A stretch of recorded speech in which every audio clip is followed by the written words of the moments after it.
is on HLN. We continue our coverage of the Sandra Cantu case. Remember her little 8-year-old girl. Let me give you the visual again of her. We have the video of Sandra Cantu. These are pretty much the last moments of her life. This video of her shown skipping in front of her apartment complex. Sir, if we could show that to give everybody, as we see the pictures of her.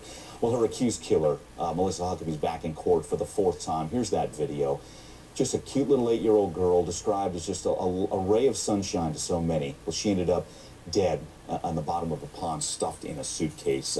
We welcome back Jennifer Wadsworth, reporter for the Tracy Press, also Lisa Bloom, attorney and CNN legal analyst. Jennifer, what's next? What's the next court date or preliminary hearing? When's that coming down the pike?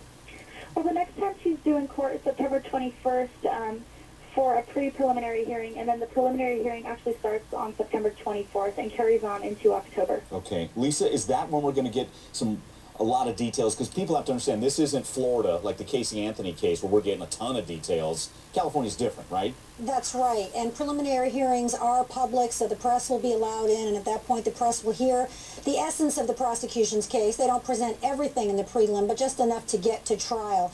The grand jury, by comparison, would be entirely in secret, and the prosecutor has elected not to go the way of the grand jury, so I think the prosecutor wants to get some information out there publicly, and that's why they've chosen the grand jury, the prelim. Prelim, okay.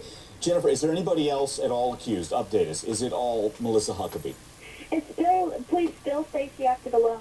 Okay. So with that said, Lisa, where do you see this case going? I mean, you look at it, myself, many of our viewers, you see, well, it looks pretty cut and dry here. So Yeah. what's next? Well, she's pleaded not guilty. That's no surprise. Right. There's a couple big issues, Mike. One is, will she give an insanity defense? Because she does have some mental health issues. The court had recognized that in a previous petty theft case before this incident, and she had been ordered into counseling.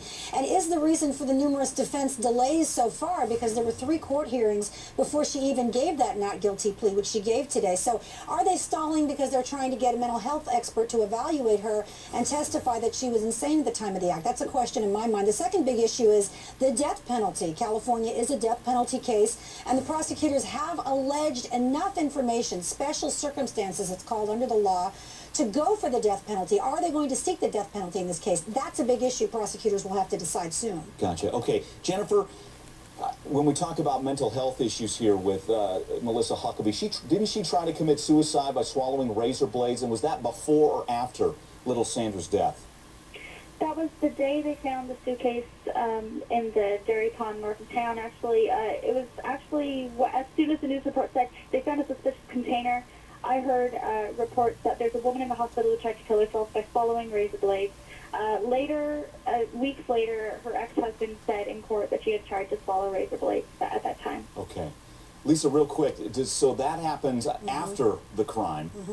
So does that figure into mental health or no? Yes, and I think that would be used by both sides. The prosecutors would say that shows consciousness of guilt, big time. The defense would say this is just further evidence of her mental illness. If she uses an insanity defense, Mike, she admits the underlying crime. She would admit the rape and the murder, but the defense would be, I was not mentally aware enough at the time to regulate my own conduct to conform it to the law. Okay, we'll keep following it for you. Lisa, Jennifer, thanks so much. Coming up, another round in Sarah Palin versus Dave.